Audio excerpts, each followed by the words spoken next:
draw. Every kick of the ball. It's a terrific finish. This is Sports Sound. It's absolutely tremendous. From BBC Radio Scotland.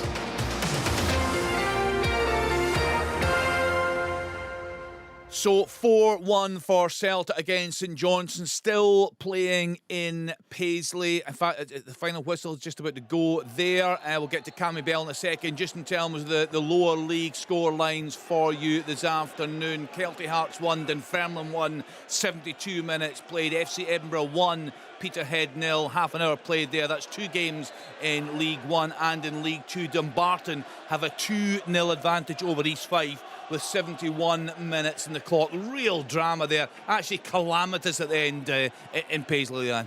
Yeah, it's Cammy described. Kel Roos goes up for the corner. The ball's then cleared. Jack McKenzie, I think it is, it takes a touch in the halfway line, takes a touch with his head. He then goes with a second touch with his head, and he then gets the ball taken off him, and Kelty just rolls the ball into an empty net.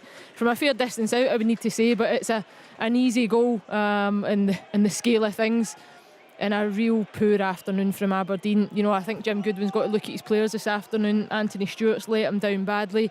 Kel Roos comes out and makes a rash decision for the second penalty. And again, it's a mistake towards the end that puts icing in the cake. Is it a fair reflection, Cammy, on play 3-1 St Mirren? Yeah, probably over the whole period, I think it is. Aberdeen started to believe again when Kel Roos made the save from Ayunga's penalty, and I found it very strange Mark O'Hara didn't step up for that third penalty in the game. Yep. But they started to believe, they had opportunities, they hit the bar, and they had another header from Ryan Duncan close, it should have hit the target and scored with. But over the period, I think St Mirren have done enough, and as Leanne said, there's got to be questions asked of some of these Aberdeen players because they haven't performed to the level they should have today. I mean, just talk to us about the goalkeeper, Kel Roos, because he was at fault to let Rangers back into the game the other night. I mean, he should have held that ball, shouldn't have it rebounded out, and of course Arfield tucked it away, Cammy. Yeah, definitely. I criticised him after that one. I think he's got to do a lot better in that moment of the game, so late on. You need to make sure that ball goes very wide of the goal if you're not catching it. He didn't do that, and he offered Rangers a lifeline. So, yeah, and there's huge question marks over him today. Although he saved a penalty with his legs, it was a poor penalty, to be honest, Kenny. But there's question marks over him, and they've got a good goalie sitting on the bench in Joe Lewis as well. Yeah, that's an interesting call in the coming weeks, Leanne, for Jim Goodwin. Some big calls for him, I'm sure, but you've got to feel sorry for him because we go back to that one we just referred to, the mistake at Pittodrie against Rangers. Today, a rash decision. There's nothing the manager can do about that. No, that's exactly it, and I think that's why I'm saying he needs to look at his players today, and his players need to step up. These are key moments in big games. Today was a big game, a big afternoon. As I say, going up against a tough opponent, as Jim Goodwin alluded to in his pre-match interview. He knew how tough it was going to be. You cannot afford to go down to 10 players against a robust and aggressive physical team like St Mirren because they will wear you down. And I know the goals have come today from penalties and the Aberdeen mistakes, but that's what St Mirren have been doing this season. They've found a way to score goals and get victories. Full time there, Cammy? Yeah, full time here in Paisley, and it's ended up 3-1 to St Mirren against Aberdeen. But yeah, what a spectacle it's been. It's been a great game. Loads of incidents in the game. VR's played its part, and yeah, so it's been a real interesting one, but a real hammer blow for Jim Goodwin, especially with Aberdeen taking the lead in 9 minutes. But then that massive decision where Stewart got sent off with a red card and the penalty given at the same time changed the game, and Aberdeen struggled to recover from that. Another penalty from Mark O'Hara on 53 minutes. He flashed away, and then the missed penalty from Ayunga, which gave Aberdeen a lifeline, and they had opportunities to come back into the game, hit the bar, missed great opportunities, but then Greg Kiltie secured victory when Kel Roos went up for a corner.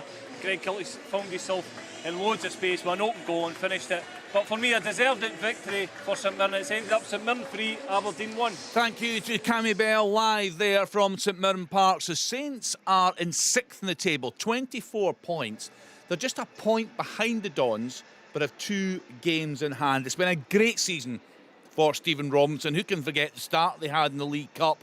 I remember sitting in the studio one night when he apologised to the fans. Leanne, they lost to Airdrie one night. He said, I'm sorry, it's got to get better. It has got better. He's done well. We'll cross back to our first commentary. They finished at Celtic Park. Celtic 4, St Johnstone 1. Pat Bonner we heard Ange Postecoglou during the week. He wasn't happy, and that's the key thing. When a manager has a go at his players, demands more, you've got to see that reaction, and time and again we have seen it from Celtic. Very impressive today. Yeah, very, very impressive, and you got the ideal reaction, a positive reaction, you know, he didn't say a lot during the week, but he said enough to just remind the players that he's expecting better, and he's expecting, especially when he talked and described the specifics around that, about getting into the right positions inside the box. That's what he demanded, and today that was evident in the first half. It really was sharp. Right from the kick-off, I could see the different intensity. The players who came in performed, and they got into great positions, and they scored those goals in that first half. Second half, we're always going into a little bit more of a lull, I thought, but he still made chances, right. And then he was able to bring the other players back out to keep them motivated. So a good performance, and to be delighted, 9 points of that gap, of the gap still remains. Yeah, very good this afternoon. I'll just jump in, Pat. There's been a goal at Easter Road. Yeah, Kenny, there is, and it's the home side. No surprise, they've been well on top on this one, playing against the 10 men. The goal scorer for Hibs is Kevin Nisbet. Initially it came from a free kick from Ryan Porteous around 22 yards out. Well struck free kick, was only parried out by the Livingston goalkeeper Konovalov, and the rebound fell to the feet of Kevin Nisbet, and he dispatched it into the back of the net to put the home side one ahead. Yeah, Nisbet scored a great goal in his return at Ibrox last midweek. You'd have to say, looked very, very sharp despite an awful long time out. So as Pat said, Celtic very impressive this afternoon. The manager was looking for a reaction. He had got it. They are 9 points clear again of Rangers at the top of the table. Alan Pressman spoke about St Johnstone. It's been a good season. They weren't going to be judged on this performance this afternoon. They're still in the top six, and going into the second half of the season, he'll be very, very pleased. Actually, Alan, just sorry, 1 second. There has been another goal at Easter Road, Stuart. Yeah, Kenny, we have. It's a second goal for Hibs, and what a goal it is. Chris Cadden's the goal scorer down the right-hand side, angled his run in towards the Livingston box, and he arrows it into the opposite corner to put Hibs 2 ahead, and I have to say it's no more than they deserve. Hibernian 2, Livingston 0. Yeah, an awful long way back, and that's against a 10-man Livingston side. Jason Holt sent off on 15 minutes. It looked quite a contentious call, you'd have to say. We'll get Leanne in just in that 1 minute. But back to yourself, Alan, in terms of St Johnstone, I was saying he'll be looking forward to the rest of the season. He's put together a good squad, Callum Davidson. He'll be very confident he can remain in that top six. Yeah, he'll be hoping so, and try to push forward for Europe if they can. The next 2 games are at home. At Hearts, and then against a Tayside derby against Dundee United. 2 teams they're capable of beating on their day.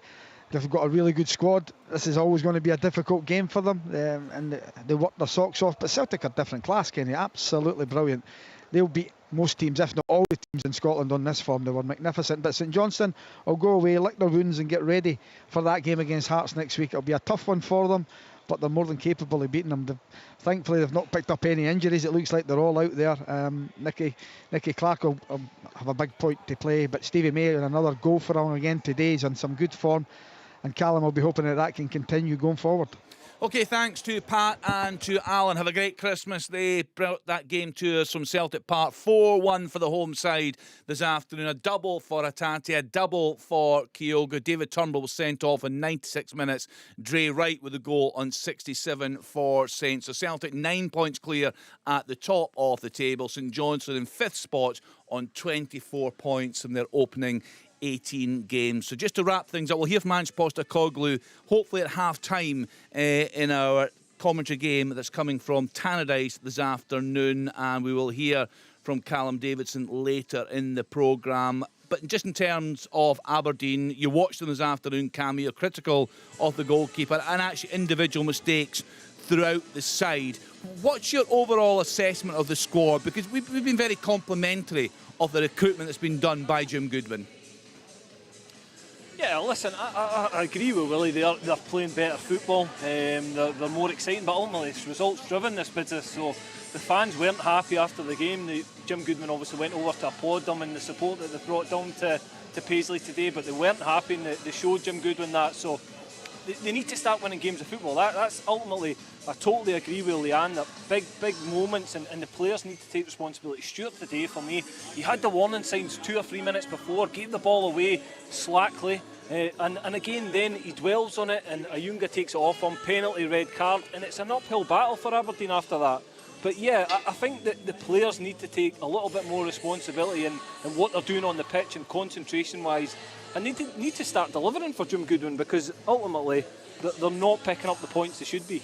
Thank you to Cammy Bell. Have a great Christmas, Cammy. Just looking at the table, Leanne, the Dons in third spot. But as I said, St Mirren closing in there. St Johnstone just behind. Hearts, they are behind at the moment. They've got a chance to go into third spot.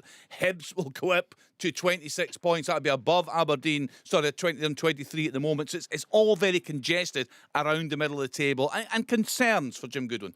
Yeah, it's congested around the table, and certainly, teams have got games in hand over the other. Aberdeen are one of those sides that have played 18 matches and probably find themselves in perhaps a false position just now when you look at St Mirren, who have only played 16 games. So based on their result today, they've taken a lot of confidence from it, especially the first game back after a number of weeks. And the pressure will build on Aberdeen. I think, when you sit in third place, the Dons fans will be happy that they're in third just now, but if things change, and it can change very quickly when the league table is as tight as it is, certainly from third down to 8th, when you look at Livingston that are also on 23 points, another couple of defeats or poor results for Aberdeen, and teams like Livingston and Hibs, St Mirren go on and pick up maximum points, that table's going to look very, very different. So the full-time score lines from the lunchtime kick-off: Celtic 4, St Johnstone 1, St Mirren 3, Aberdeen 1. We'll bring you updates from Easter Road. Hibs with a 2-0 advantage over Livingston. Livy down to 10 men. Jason Holt sent off. But let's get to our commentary team at Tannadice. Dundee United against Hearts United with the early advantage through Stephen Fletcher. Let's cross now to Craig Easton, to Willie Miller and to Paul Mitchell. Thank you, Kenny. More bad news for Hearts. They've just lost another defender. Stephen Kingsley is off injured. Toby Sibic has come on, and you might recall in the 2-each draw between Dundee United and Hearts back in March, Hearts lost 3 players in the first half to injury, including Alex Corcoran, who came off the bench and then had to go off injured. Cammy Devlin went off as well, Gary Mackay-Stephen. So Hearts have had 2 problems. 2 of the back 3 have already been replaced. They trail by 1 goal to nil. The goal after 20 minutes from Stephen Fletcher. Fine finish, and that's the separator between these two sides. Plenty of chances so far as Hearts have the ball on the halfway line through Snodgrass. Pulls the ball back to Kai Rose, who looks outside him. Now finds Toby Sibic, who's come off the bench. Sibic, short ball to the halfway line onto Snodgrass. There's been another goal at Easter Road. It's been some afternoon there. Stuart Kettlewell. Hibs have really caught fire in this one. They've made it 3-0 now. Terrific play down the left-hand side. Plays it forward onto Smith, and Smith scores! Brilliant equaliser here in Tannadice. Lovely ball through from Cammy Devlin. Michael Smith raced to the edge of the area, placed the ball low into the corner. He has been hurt, but it's equaliser. Dundee United 1, Hearts 1. It's just a magnificent pass, isn't it, from Devlin for Smith. It just cuts that United defence open. They've looked a bit shaky for most of this first half, and Smith just gives it power with the side foot and slips it into the back of the net to give Hearts that equaliser. Do you know, it was brave as well, Willie, when Michael Smith went through. He knows the keeper's coming out at pace. He just gets here before him, gets a toe, it slips it in underneath him, and he takes a heavy one, I think, from Mark Birighitti in the goal there. But Hearts have always looked dangerous this half, coming through the centre of the pitch, linking the play, getting those slide balls back. Barry Mackay's, played a few through, and it just looks like Dundee United defend anything that's coming down the centre not too bad in terms of in the air. When it's on the ground, they've got real problems with the link play that Hearts are playing here. Just the 363 days since he last scored for Michael Smith, that on Boxing Day. And he scored against Ross County. He's down, he's getting some treatment. It's one apiece. We can go back to Easter Road for confirmation of that third goal. Stuart Kettlewell. Hibs having a great afternoon. They certainly are, Paul. Yeah, it was terrific play down the left-hand side from Ellie Ewan, cutting in his right foot, and a delivery into the back post found the on-running Kyle McGuinness, and a terrific little header into the bottom corner and puts the home side 3 ahead here at Easter Road. It's his first of the season, Cadden's first of the season as well. Kevin Nisbet with his second. Livingston and Jason Holt sent off after 15 minutes. It's been a terrific afternoon here at Tannadice. If you're wanting excitement, Craig Easton, both teams are going for it. There's been plenty of chances, probably we call a lot of them half chances because maybe the final ball's just not been there, or there's been a shot off target or something like that, but there's certainly been some good play by both teams in terms of linking round about the box, good deliveries into the box that we've been seeing, giving their strikers chances to attack. Fletcher's had a couple.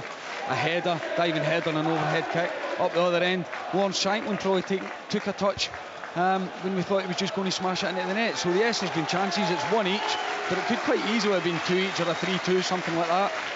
Hopefully we can have more excitement now that you're with us here. 43 minutes on the clock. There's going to be a lot of additional time. Craig Halkett went off. We've just had Michael Smith attended to.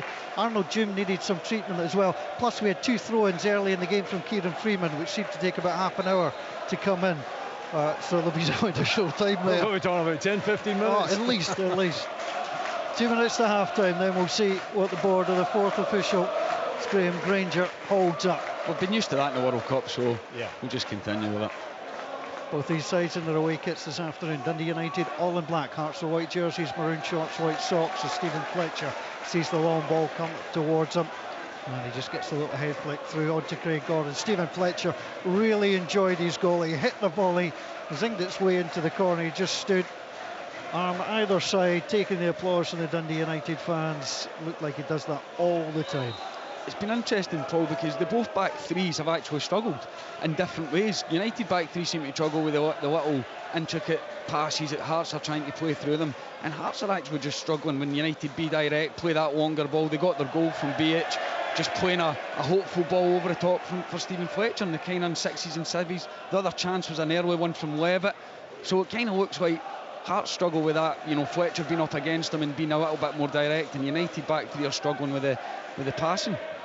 Hearts have now conceded in 14 consecutive matches, just 2 clean sheets this season as Ginnelly steps away from McMahon. McMahon caught him, yellow card comes out with Miller.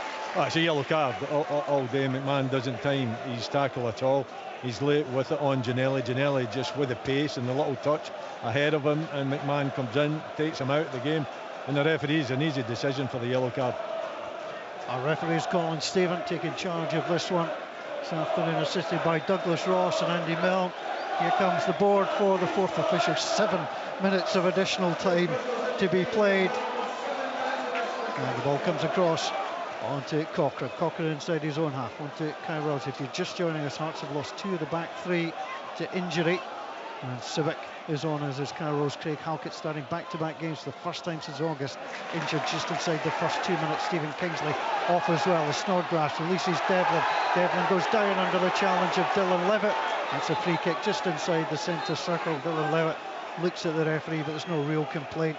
It was a free kick, and Hearts start again. Hearts coming from right to left as we watch them on top of the old press box here at Tannadice, just underneath this roof, as the ball gets played forward by Snodgrass, onto Cochrane, out wide, onto Halliday. Halliday plays it in first time, headed away by Ryan Edwards, who had a really shaky start to the game. Breaks off June, back towards the engineer. Levitt has to stretch to play the ball out wide to BH. BH will now play it forward, looking for Middleton. Craig Gordon's come from his goal, and Craig Gordon just boots the ball away. Had to make that one, Willie Miller. No, he did, yeah. I thought Behit's pass was an excellent pass for Middleton, who does the right thing. He's on the shoulder, he tries to get in behind, but Craig Gordon just spots the danger. He comes out. For a moment I thought that Middleton might have been quick enough, but fortunately from a Craig Gordon point of view, he was faster over the grass and managed to clear the danger. What a pace here at Tannadice. Fletcher plays the ball forward up towards the edge of the air, rolls, sends it away, and Shankland appeared to get caught there. He's gone down. The Hearts bench are not happy, and the referee has stopped the game. I think it was Ian Harks and Kieran Freeman. Craig Easton were the two players close to him. It was Kieran Freeman. He just tried to put a wee block on to, just make sure the ball was going back safely to Ryan Edwards. He tried to put a little block on Warren Shanklin, and his arms probably come up. He's not meaning to catch him in the face. He's probably just tried to do it in his chest. It's come up, hit him in the face, and Kieran Freeman's not that type of player to do that. He's almost trying to be a good defender and help his mate out. He's just caught Warren Shanklin in the face, and Shanklin's not really too bothered about it. He's taken one and he's got back up and got on with it. I think the bench were more excited than the players. Right in front of the Hearts bench on that occasion. Well, I think it's both benches have been quite excitable, to be perfectly honest. Douglas Ross. Lovely long ball gets played through into the area onto Dylan Levitt, sliding in Kai Rolls, and the ball goes out of play. The offside flag comes up. That comes from Douglas Ross. So Douglas Ross gets abuse from the stand behind the goal. He gets sarcastic applause from here. I just hope he doesn't have good hearing, Douglas Ross, because it's not been a fun afternoon for him. He's got a couple right, he's got a couple wrong. On that occasion he was right, but like was, it's another long ball in behind that are struggling. That Hearts back three are struggling with. We've saw it on a few occasions here. It's just been turned in behind. I think it was by William Smith on that occasion. And when they're running back to their own goal, it's like they're playing a little bit too high and not reading that one. Yeah. Willie? No, definitely. I think it's about concentration as well, isn't it? And making sure that the tactics that's going to be employed. United are definitely, playing more direct or trying to play it in behind. So you've got to get a feel for that, give yourself a little bit more depth. I just hope that Douglas Ross has had enough sleep with all the pressure that he's been under at Holyrood recently. Yeah, he comes here to relax. Now the ball's out on that far side. Hearts with the opportunity to flick it out wide to Ginnelly, who's onside. Ginnelly outside the box, right hand side, cuts the ball back inside. He's just standing outside the area, plays it back onto Smith. Smith tries for a second of the afternoon, hits the very frontage of the stand behind the goal, guarded by Mark Birighetti. Not particularly pleasant, Harry Kane-esque, shall we say. Remains 1-1. Yeah, but Ginnelly's movement is really difficult to pin down, isn't it? I think United are struggling just to pick him up and try to make sure. And I think, when you've got a player like that that's willing to move all around the pitch, that communication is so important. You've got to be alert, you've got to understand who you're playing against, but you've got to talk to your fellow defenders, pass him on at times, maybe match him at times. But he's so quick and so difficult to pin down. Cleared by the goalkeeper, headed straight back by Hearts. It's there on the far side. Behic hooks it up towards the halfway line. Fletcher against Sibic. Fletcher's won it. He suckered Sibic into that. I thought he's won the free kick. The referee hasn't indicated. Now the ball is out of play on the far side, and it's going to be a throw into Dundee United. Looked like Sibic got too close. Fletcher's using his body, pins him quite well. It's a free kick in my opinion. I think they're struggling with the presence of Fletcher at the moment. He does that well, he leads the line well. The thing that you can level at was, can he score more goals? Well, he's got one today, and he's causing these Hearts defenders real problems. But you don't have to get that close to him. It's halfway line, remember, we're talking about here. Sibic, he doesn't need to get that close, doesn't need to give Fletcher the opportunity to roll him. He can just, make Fletcher know that he's there by just touching him, then sitting off him. And it's quite easy. On the United 1, Hearts 1. Sports Sound BBC Radio Scotland. Here on Christmas Eve, Halliday plays the ball inside to Barry Mackay. Hasn't scored since he played against Dundee United. Inside to Devlin. Devlin plays it forward. The penalty. Jim was down on the ground. He went down, didn't need to go. The ball hit his hand. Now you could argue his hand's got to be somewhere, but he didn't need to be in that position. Penalty kick, Hearts. Paul is sliding in for a block. Barry Mackay's done really well again. He's been a thorn in Dundee United's side round about the box. He sees a little slip pass. And then he's into Devlin, he's ready to pull the trigger, so Jim has to go and try and get a block on, he has to try and get his body in the way. When Devlin strikes, Jim's hands on the ground, I don't think even Devlin strikes it, and it comes off it. We'd need to see it again. Leanne's obviously going to tell us in the studio. I'm like you in terms of, where does he put his hand in that instance? He's maybe a yard or two away from the ball. It's actually really hard to see, guys, from the angle. I'm going to get a slow-mo of it here. I actually think it comes off his right arm, which I think technically it's his left arm that would be the supporting arm, that would be supporting the body. That angle that I've seen it at again, it is not definitively clear for me, but it is a really harsh one, because as a player, when you're going to the ground like that, I really don't know where you're supposed to put both arms. It's a tough one, but certainly it has come off. It has come off his arm. It's just how they've interpreted it. And it's so close as well. The pass through or the drive through, and you're just trying to block it. It's an honest attempt to block it, and it hits his hand, and he's a way to have a look at it. I think it's right to have a look at it, Leanne, as you're describing it there. From what I can see here, it would be really harsh if it was given. No intent at all, that's for sure. I'm just not convinced by the need to go down as he did, and that was my problem immediately. Now there was what penalty last week the Hearts got against Kilmarnock, which I didn't think initially was a penalty. You see it again, and it was. This one I do think was a penalty, simply because of the way he went down. I didn't think he needed to go, but the referee has been called over to the monitor, which would suggest that Alan Muir, VAR headquarters in Glasgow, has said that there's an issue. Paul, if Arnold Zoom's not putting his body in there, I'm asking him questions if I'm his manager. I actually think, guys, just to come in, this possibly could be overturned. It's come off his left arm, which is the arm for me that's supporting the body, which is why the referee will have been asked to come and look. Very similar to the one that we've seen at the World Cup. The penalty, I think, was given, but I think when they looked at that and spoke about that decision post-match, it shouldn't have been given. Yeah. Well, it's taken a while because he's still looking at the monitor. Alan Muir has called over at Colin Stephen. Hearts have been perfect from the spot this season. They've all come from Lawrence Shankland. He's 7 out of 7, but he's waiting to see if he's going to get a chance to make it 8 out of 8. We've played the 7 additional minutes. There's going to be more time, obviously, because of the VAR check. I'm just wondering if Jim could have stayed on his feet, just tried to block. He could have. There's no doubt about it, but he's desperate to try and block it.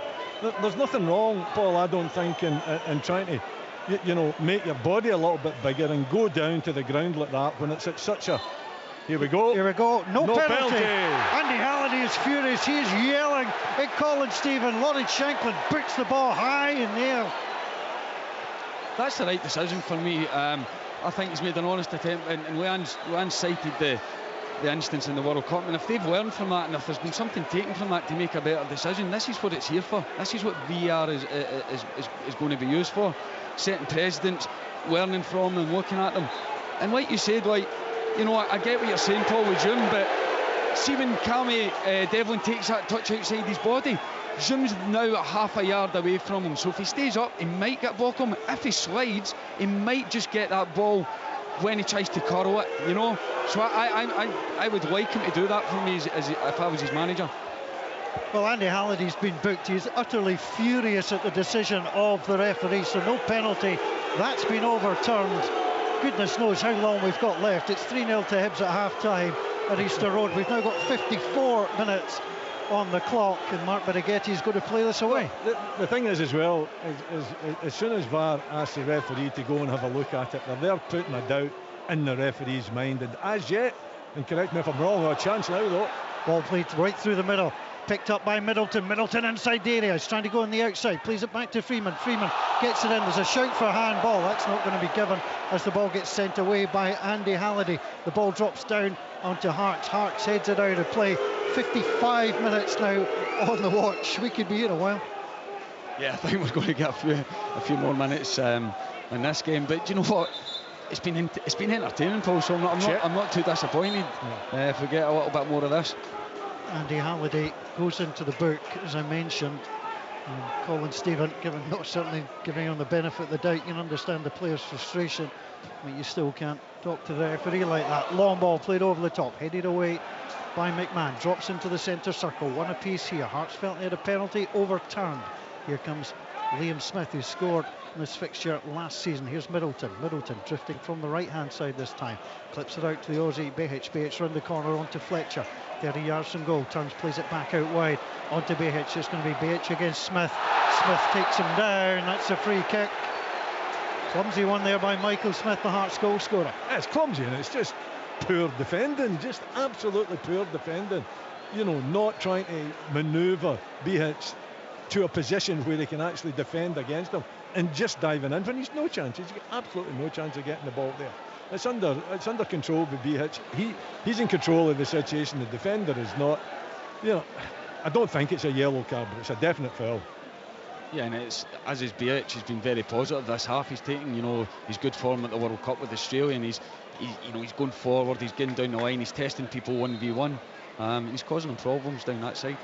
So Dundee United with a free kick, clipped into the middle. Hearts player went furling down, and then the ball comes across to Behic, and the ball drops, takes a deflection, goes behind, corner kick to Dundee United. It was Andy Halliday who went down for Hearts.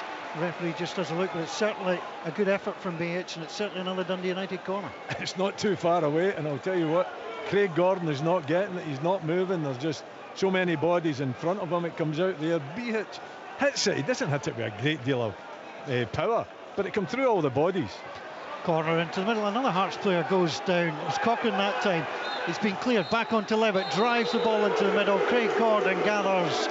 And there's remarkably 57 minutes comes onto the watch. Half-time here at Tannadice. Dundee United ahead through Stephen Fletcher, his 5th goal of the season, scored in back-to-back games against Hearts. Terrific equaliser from Michael Smith, 4 minutes from the regulation 45.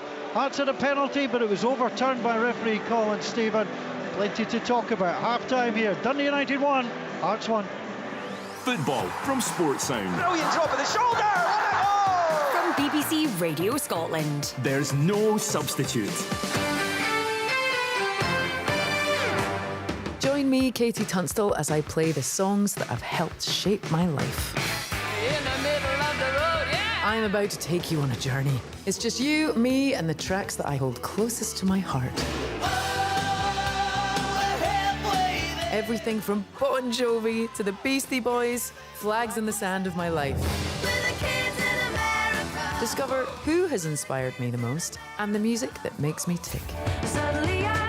Life Tracks with Katie Tunstall. Hogmanay afternoon from 2 on BBC Radio Scotland and Sounds. Do you know what? In the olden days, a 2 o'clock kick-off would have finished, 2:47, 2:48 at half-time. Paul said there, but 2:58 after VAR had played its part, but eventually got the half-time whistle there. Dundee United 1, Hearts 1. Very interesting to hear from Robbie Nielsen later. If Hearts don't get all 3 points, real anger. That penalty award was overturned, so we'll get more reaction from the guys at Tannadice.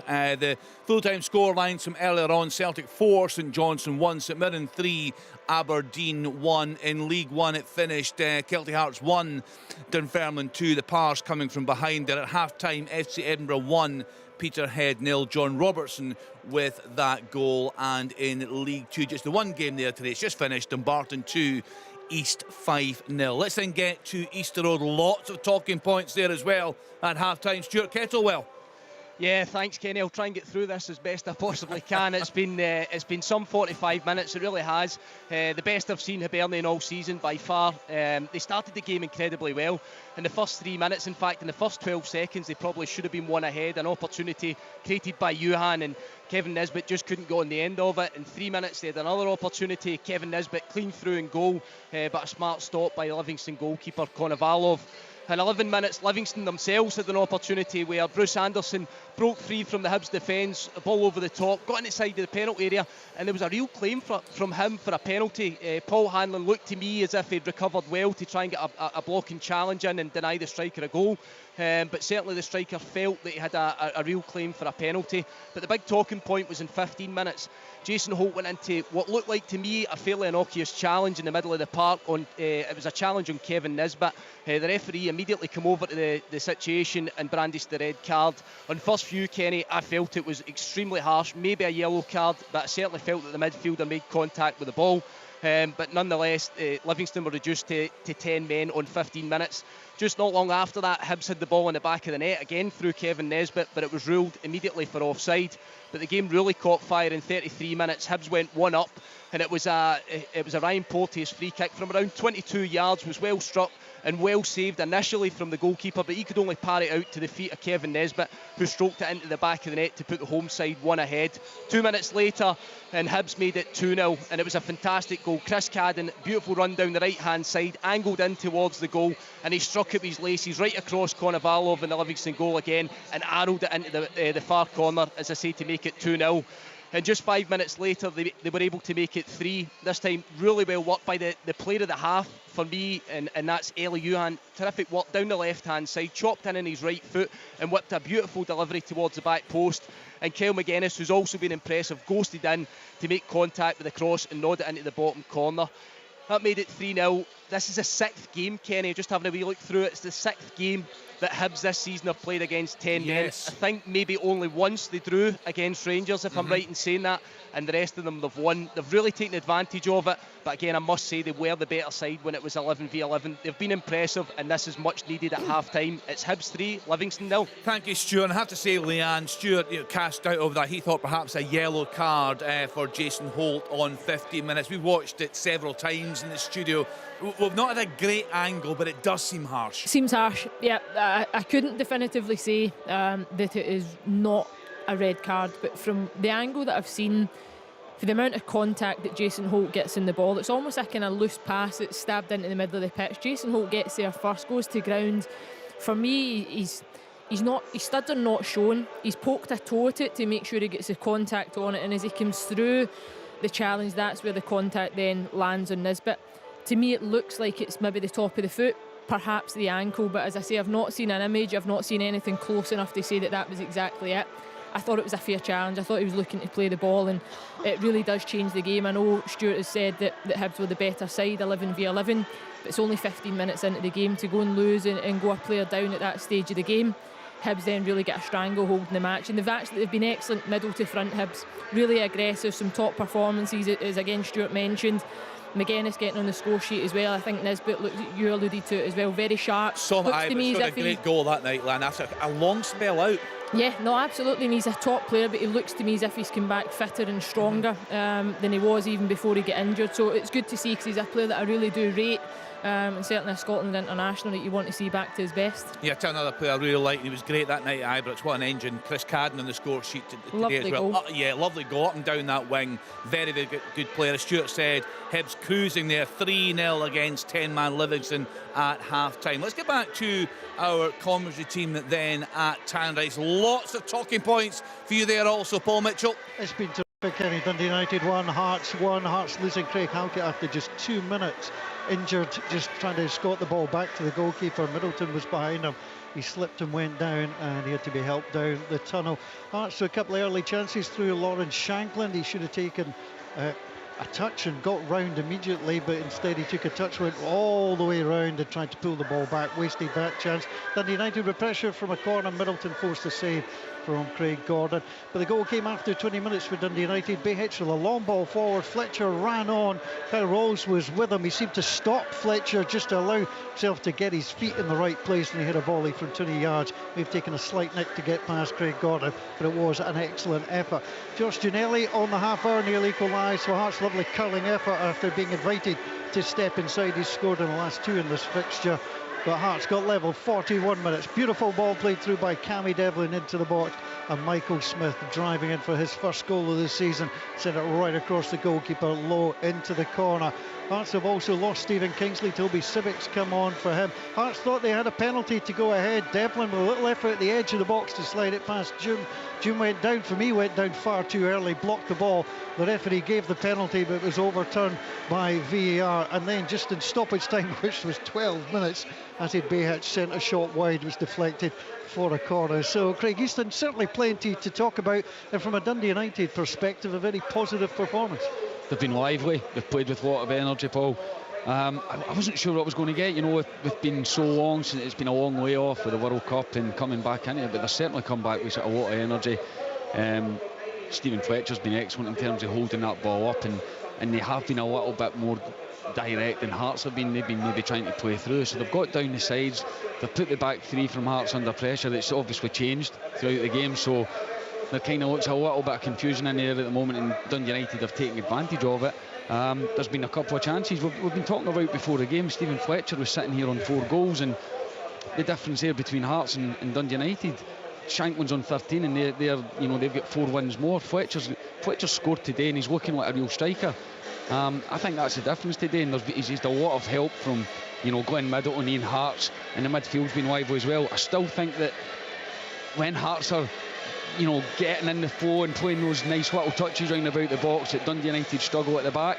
Anything straight down the middle they can deal with. So listen, I think there's going to be loads of chances in the second half. I think both teams are going to come at it.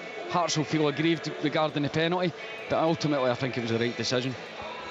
And Willie, I mean, Hearts have showed some great passages of play as well. They're running a Shankland and Ginnelly and Snodgrass. I mean, he found one cross. I mean, Shankland was offside, but it was a beautiful ball into the middle. Yeah, I mean, I think both sides have played well. I think both teams have defended very, very poorly, which leads for an exciting game. I think both managers, are on the front foot here, both playing 3 up top. Hart, Fletcher, and Middleton, and the movement of Middleton and Fletcher in particular, and the hold-up play of Fletcher, I think, has caused Hearts, major issues. But on the other hand, I think the Hearts front 3 have been brilliant. Their movement. They're passing along the ground, they're running into space, and United really find it difficult to pick them up. Ginnelly, Shankland and Mackay. and none of them really you can say is the main striker. At times they can all be the main striker. You would think Shankland would be the one that would be up there, but he's moving deep, he's moving from wide areas. Ginnelli's pace is really difficult to contain. So from our point of view, and I think from the fans' point of view, we're getting a really entertaining game. And you add to the fact that both sides can't really defend properly, then it's been brilliant as a spectacle, as to get the excitement going within the stadium here, and we're looking forward for more in the second half. Now been 25 goals in the last 5.5 meetings of these sides, 16 different scorers. We await more goals in the second half, but for now, Dundee United 1, Hearts 1. It's been an absolute goal fest on Sports Sound this afternoon. We kicked off at Celtic Park, the home side winning by 4 goals to 1. Here's the Celtic manager, Ange Postecoglou. He's been speaking with Jane Lewis. Ange, you spoke midweek about the players not being in the right positions at times in the box. Today, they got that bang on, didn't they?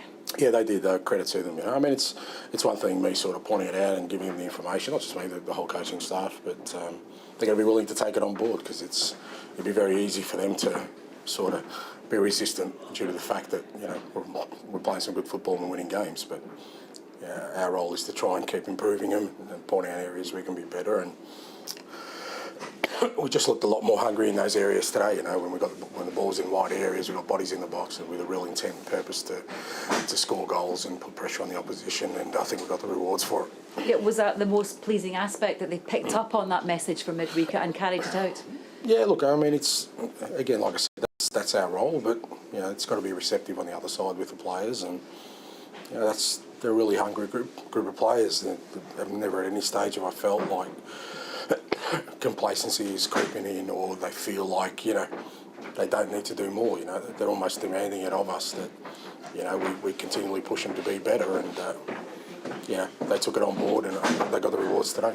Quite an afternoon for Rio Hatate. Obviously comes in answering that SOS call at right back, and then he gets 2 goals to boot. How pleased are you with his overall performance today? It was great. Just like you said, overall performance was really strong. You had to do some defending, and that was the area. It was obviously because he's not a fullback, he's a midfielder. He had to take up certain position defensively, which I think he did. And he also had the freedom then to play his football going forward, which he also did. And credit to him. When I spoke to him about it yesterday, he was all in. He said no problem. Whatever you need, he'll do. And he made the role his own. And as I said, credit to him. Yeah, he was pretty much untroubled there, as you say. Will he be required for that position again on the 28th? Do you know where you are yet with that? We'll see. We'll see how Tony's going with his recovery.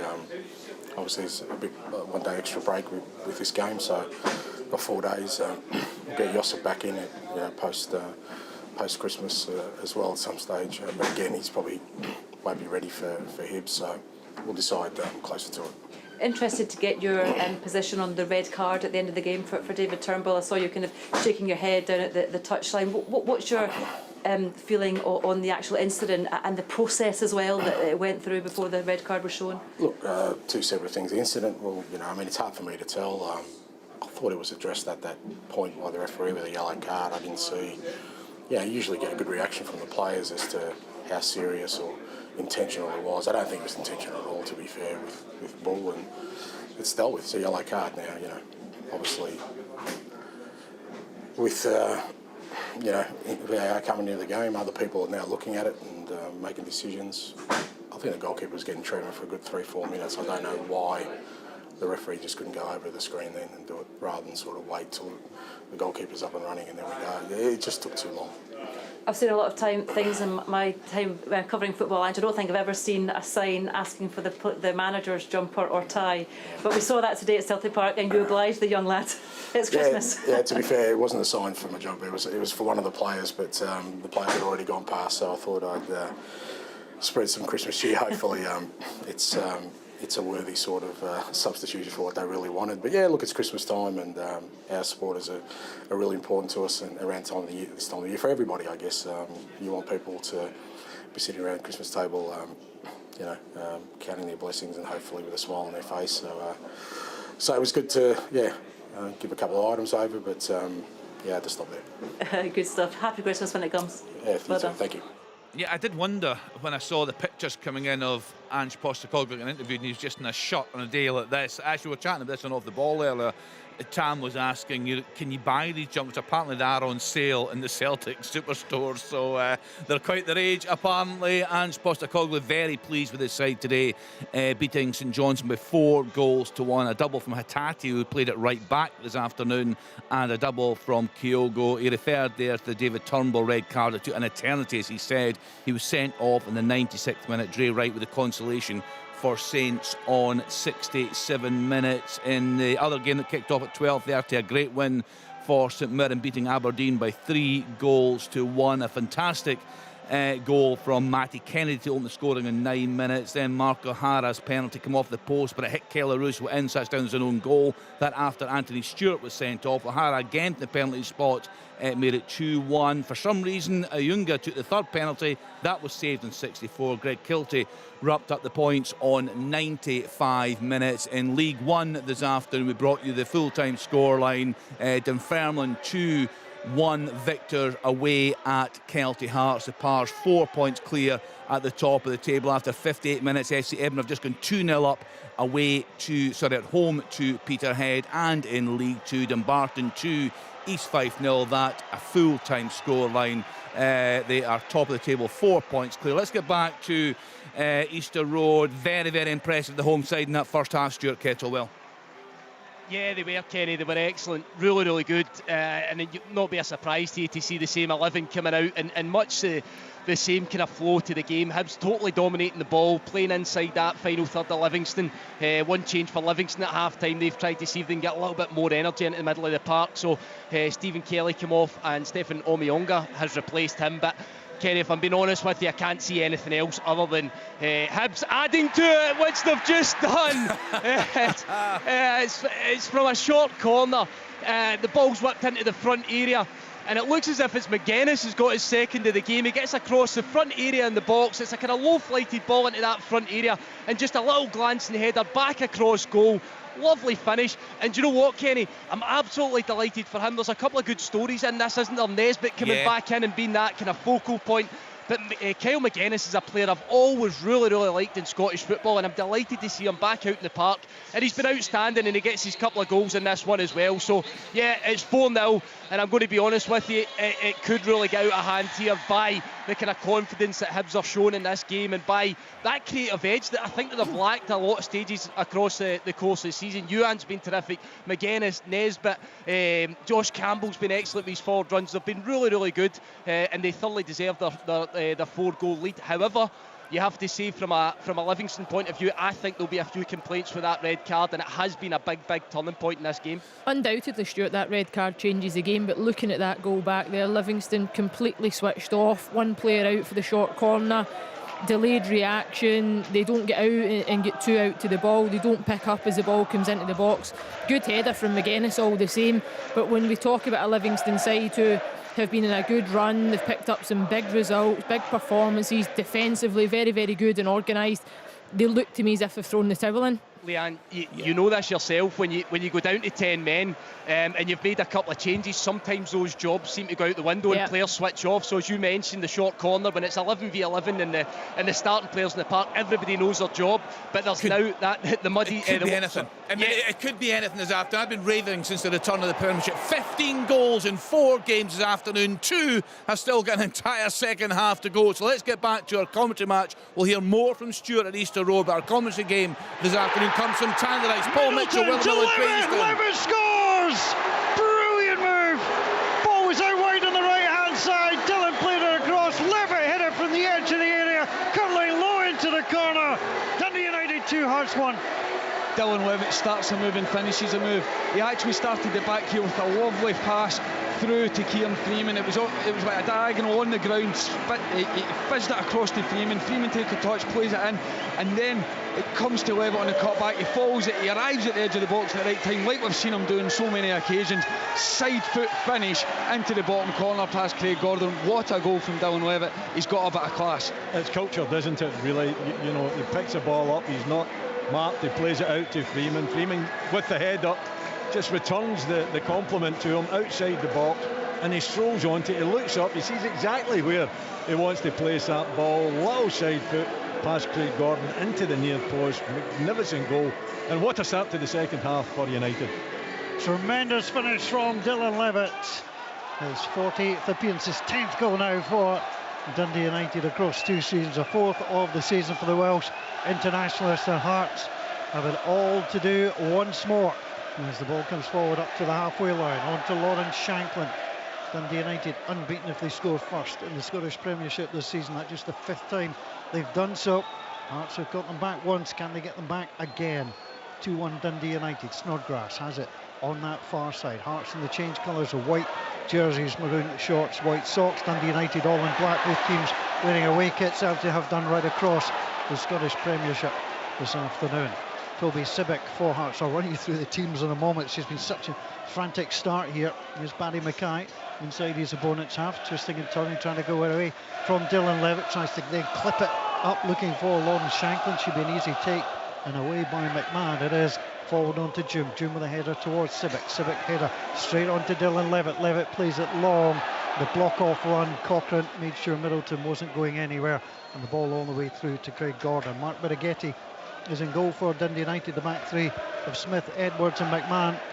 Freeman and Behich are the wide players. Hearts, Jim and Levitt in the middle. Middleton supporting Stephen Fletcher.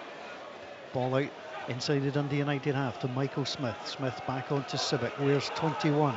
Short ball into Kai Rawls. Rawls back out onto Sibbick, just over the halfway line. Takes a touch with the pink boots, moves forward now, moving up towards the edge of the area. Still going, lays it out wide onto Michael Smith. Smith tries to get it past Behich. He tried to claim he knocked it off him, but it is going to be a goal kick. There was no touch off the Aussie. Hearts come into this one. Well, they made 2 changes at the back. Kingsley and Halkett both injured in that first half. Craig Gordon in goal. It's Sibbick, Rose and Cochrane. It's Smith, Devlin, Snodgrass and Halliday. Gianelli, Shanklin and McCann, the front 3 players. But Willie, they interchange so much, it's hard. Can't really nail them down. Yeah, it is. And, you know, the speed of that interchange as well is pretty electric too, and difficult for defenders. You know, I'm maybe saying poor defending, and in my book it is poor defending because they've got to communicate, they've got to be more alert, but really difficult to pin them down. You know, I think that is you know, where United have got to concentrate on now. They've got themselves into the lead. They've got to make sure that they don't give that lead away easily. If Hearts are going to, you know, get back in level terms, then they've got to have to work for it. They led twice against Hearts last season, emerged with just a single point. Ball thrown in into the area. Snodgrass is there, tries to cut it across, breaks back off Edwards, then off Snodgrass. The ball behind into the stand. It's a definite goal kick. Yeah, Dundee United struggled against Hearts last term, just a single point. In fact, I mean, they scored 2 goals in 3 of the 4 games and yet just emerged with a single point. So they'll know, Craig Easton, this lead's certainly not safe. Yeah, I remember watching those games and they were quite unlucky in them. There wasn't much between the sides. But just going back to that goal, I love the way Willie and Paul Levitt arrives at the edge of the box but has a composure to side foot from 18 yards. He's not looking to blast. He's not, you know, he finds a corner. He's got a good strike. His technique's excellent. We know that. But I like the way that when he passed the ball as well, he wasn't just sitting admiring the pass. He tried to go and support it. Middleton on the move, coming down through the middle. Rolls also wears 15, pushes it away. Dundee United, Jim, the former Heartsman, out to Freeman. Freeman inside onto Ian Hearts. Hearts tries to return it. It's just going to overhit Middleton. Ball out of play, thrown to Hearts. On that far side, Andy Halliday, one of the players booked. The other one is Scott McMahon. Halliday for just indicating to the referee, let's just say his displeasure at the overturning of the penalty decision. Yeah, you know, we're still from Robbie Nielsen as well. I'm sure he's not going to be happy at the end of the game, depending on how the second half goes. But it's been a really good game of football. I think both teams have played exceptionally well, both trying to play football. Maybe one a little bit different from the other in terms of directness, and that is United. But at the same time, when United get the opportunity to play, they can pass it. But again, he has the ball outside his area. Gianelli closed him down, so he gets on to McMahon. McMahon closed down quickly by Shanklin. Then Gianelli rather pointlessly knocks McMahon to the ground. It's a free kick to Dundee United. And Shanklin, a little shake of the head. You've done the closing down, you've done the hard part, and your partner then just bundles the guy out of play for no apparent reason. Free kick to Dundee United. It was a wipeout, wasn't it? You know, Gianelli just comes right across the body of McMahon, takes him out to completely right in front of Douglas Ross here, you know, down at the stand side as well. There's no doubt that it is a free kick, and a rather silly one. Dundee United started the day 3 points behind Ross County, 4 points off Killie, 2 games in hand, including this one that's being played. And currently They are sitting on 3 points from today, leading by 2-1. Long way to go as Fletcher gets the ball inside onto Middleton. Middleton digs it out wide. Here's Freeman, edge of the area, gets the shot away. Never really looked convincing, well wide in the end, and no threat to Craig Gordon's goal. It was wide, and it was setting up quite nice for him actually, for the half volley type thing. But once again, Fletcher's the catalyst. He holds the ball up, he lays it off, and this time, and what I've noticed today a little bit more from United, they've been supporting him much better. Middleton's timing's there, and then he plays it on to Freeman, who, you know, he snatches at it a little bit, but it's much better. They're linking the play a lot better today, Dundee United. Devlin in the midfield for Hearts, plays it out wide. Cochrane's going to have to try and chase after that. The ball slows up, so he'll keep it in play, and he has it. Halliday's in front of him. Ginnelly wanted it played. It was played into the middle towards Shanklin. Shanklin wraps his foot round it and gets the ball away, but it deflected off Scott McMahon. It's behind. It's Hearts' first corner of the match.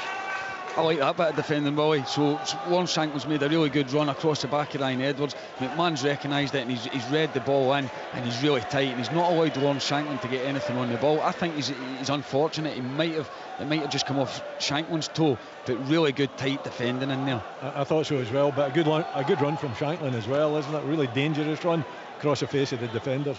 Barry Mackay swings in almost everybody inside the 6-yard box. Fletcher gets up, heads the ball outside the box, left-hand side. BH slides after it. He's not going to be able to keep it in. And Snodgrass wanted to take the throw quickly, but BH got himself back up and just had the ball in his hand, so it denied Hearts the opportunity. Dundee United lead by 2-1. Michael Smith has it, but the ball all the way back to the halfway line. Rolls into the middle. Looks up, finds Cochrane, ever present for Hearts this season. Plays the ball out wide. Opportunity for Hearts to make a little run, but there's no way through for Barry Mackay. Comes back inside his own half to Rolls on to Toby Civic. Civic now gets ready to come forward. Civic off the bench for the 9th time for Hearts this season. Played forward onto Shanklin. Shanklin in between the defence and midfield. Picks up, very edge of the box. Plays it for Michael Smith. It was a poor one, and it gets knocked out of play. I thought Scott McMahon had a little bit more time than that just to try and take a touch and move it away. Instead, he's conceded the throw, and the throw-in will come.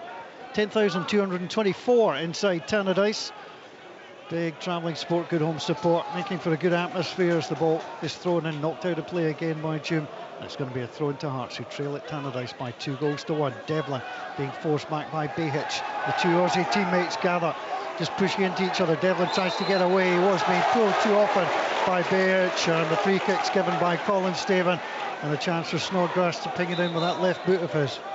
It's a foul. Devlin's holding the ball up well. I think he's had a really good game so far, Cammy Devlin. BH was just too close, like you said before, Willie. No need. Keep him in front of you, control the situation, and maybe they play backwards. He's got too tight, and now they're going to have to defend a Robert Snodgrass free kick. He's got a great left foot. He's going to whip this right into the Dundee United box. So Snodgrass stands, so too does Barry Mackay, but as Craig Easton says, you would suspect it'll be Snodgrass that will play this one in. Dundee United, it's a black line along the penalty spot. Everybody in a line just checking. Edwards just checking where Shanklin is. Shanklin in behind him. Halliday up for Hearts as well as Snodgrass plays it in. It's deep. The first header is away by Fletcher. Breaks back to Devlin, onto Cochrane, deflected in. Fletcher takes a touch at the edge of the area, plays it to Behich, who gets the ball away.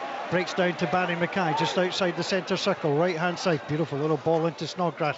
Snodgrass away from June, plays the ball onto Cochrane. Ginnelly making the run. Hearts wanted a free kick, didn't think so. Snodgrass gathers pursuit again by Arnold June. Lovely little ball round the corner. Here's the opportunity for Hearts, and Halliday pushed over by Liam Smith. No need for that. Play on, says the referee, as the free kick was taken quickly. Barry Mackay plays it into the middle. Mark Birighetti will gather very easily indeed. It remains Dundee United 2, Hearts 1. Yeah, I mean, it's lively enough, isn't it? I think the quality needs to improve. You know, I think the second half, it was a quality goal, absolutely. You know, we all enjoyed watching that one, but it's got a little bit scrappy, I think. A little bit too intense.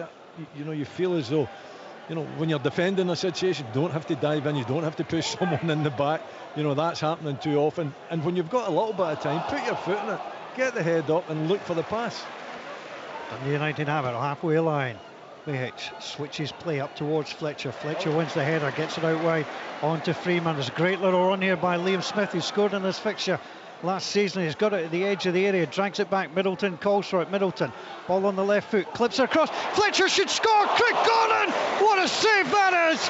Well, Fletcher put the ball right back across the goalkeeper. Looked sharp to find the top corner. Craig Gordon threw out an arm and touched it over the top. Stephen Fletcher can't believe it. He's done everything right. He's drifted off at the back post. He's headed back across the goal where Gordon's coming across, and he's had to adjust, and he's just threw up a left hand to touch it over the bar when we thought it was going to drop into the net, the far side of the net. Excellent play from Dundee United. Fletcher again winning the first header, and then the link play after that was superb. Good ball in the box. Corner kick comes into the middle. Craig Gordon comes for it. Punch. Gets the ball way outside the area on that far side. Ian Harkes trots across and gets ready to take the throw. I thought that was 3-1. We shouldn't be surprised. No, it's Craig Gordon after all. It's Craig Gordon. I mean, it is a magnificent move. Middleton, a little clip to the back post. Fletcher's movement off the defender, just drifts towards that back post. The header, and he knows exactly what he's doing. He's just trying to, guide it over the top of Craig Gordon into the back of the net. And somehow Craig Gordon gets a little touch on it to put it over the bar. Magnificent goalkeeping, but brilliant play from United. And United have taken the throw. Hearts, though, have picked up coming forward. Devlin on that far side up against Freeman, goes to ground, gets back up, goes to ground the second time, will get the free kick. Devlin then holds his back as if he was hurt there. He's off the field and the referee turns. There's a little. To have a look. Yeah, there's a little knock there. And Freeman could be in trouble here. Yellow card comes out. I think it was just a little kick, a little kind of a petulant stab by Freeman. And the referee has taken, the yellow card out and shown it to Freeman. I think that's right. I don't think it was required any more than that, Craig. No, not at all. But, I'm going back to Stephen Fletcher's movement. He actually wins the header at the opposite side of the 18-yard box. So he's actually then thinking, first thought, good striker, gonna get in the box, and then he headers the ball at the opposite back post. I think he's been superb today. He's been their focal point in terms of their attack. He's winning the flick-ons, but he's ably supported by Middleton, Freeman. You even see William Smith joining in an attack there. Ian Harkes has been excellent round about him as well. Liam Smith, former Hearts player, played 38 times for the Tynecastle club, and now 115 appearances for Dundee United as Fletcher comes through the back of Snodgrass. Free kick halfway line. Hearts get the benefit of that decision. Devlin plays it out wide onto Mackay. Dundee United leading by 2-1. Hibs leading Livingston by 4-0. Hearts have it at the edge of the area through Shanklin. Shanklin, former Dundee United striker, back on to Mackay. Mackay being invited down the side, then turns, plays the ball, breaks off McMahon. June should get that away. He does so. Cochrane gets the touch ahead of Fletcher, but Fletcher recovers well. Turns, almost plays in Middleton. Good header away by Cochrane. Now Fletcher coming through. Left a little bit on Toby Sibic there, who limps away.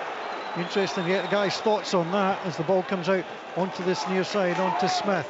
Smith, halfway line, turns, plays it back inside Devlin. Sibic still looks pained as the ball gets played forward onto Snodgrass. That's too far for Ginnelly. The idea was right, the pass just a little bit too strong, but Getty jumps over the boarding rather than retrieving the ball, which Josh Ginnelly will do.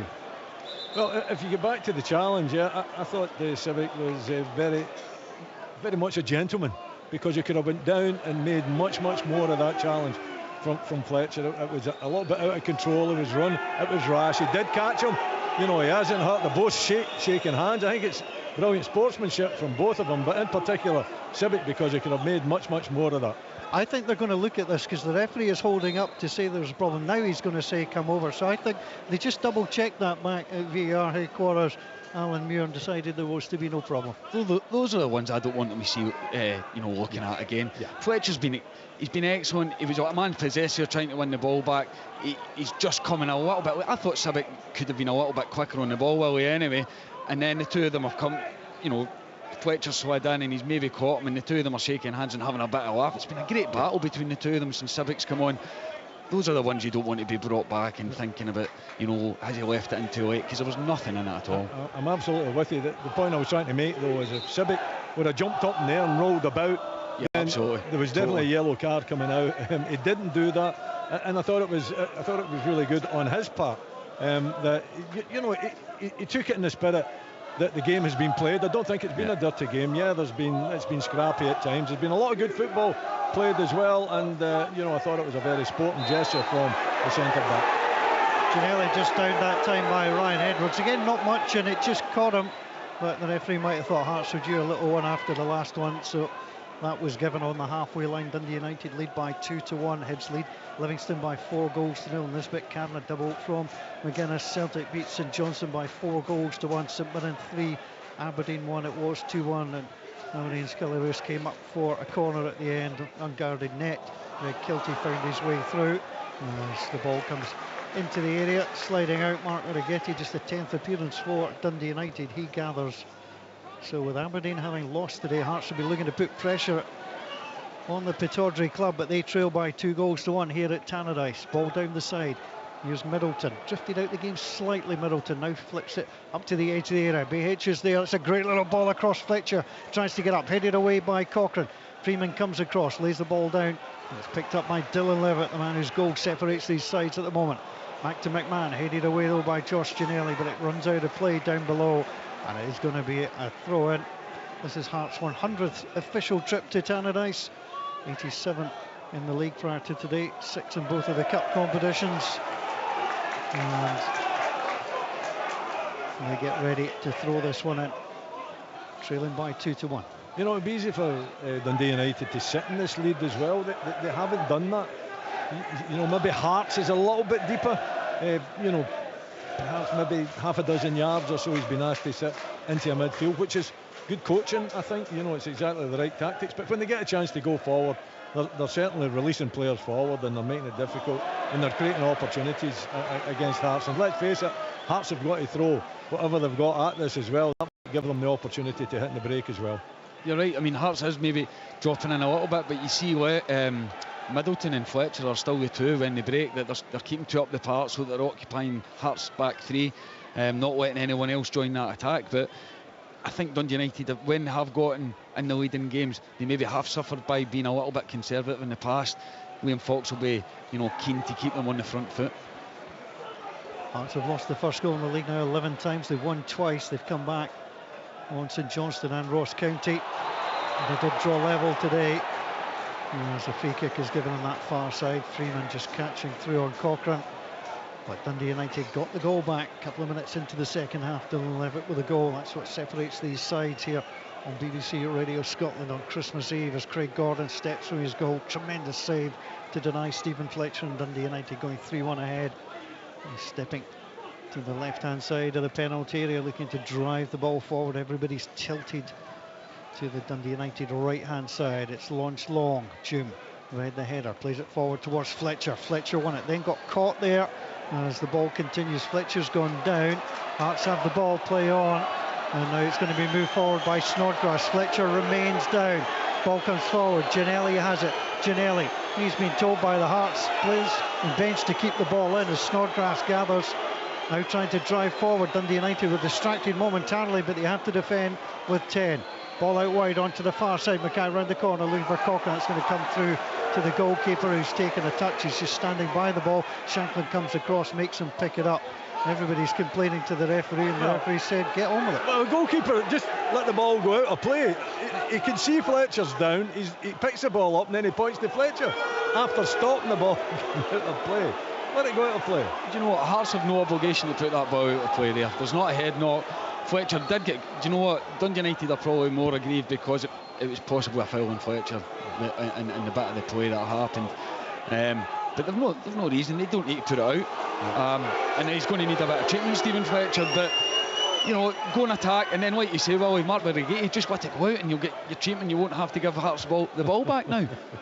You know, this is a very important part of the game. I think if Stephen Fletcher comes off, it's going to be interesting to see. Well, he has. He's been brilliant in the air. He's been brilliant holding it up. You know, he gets a goal.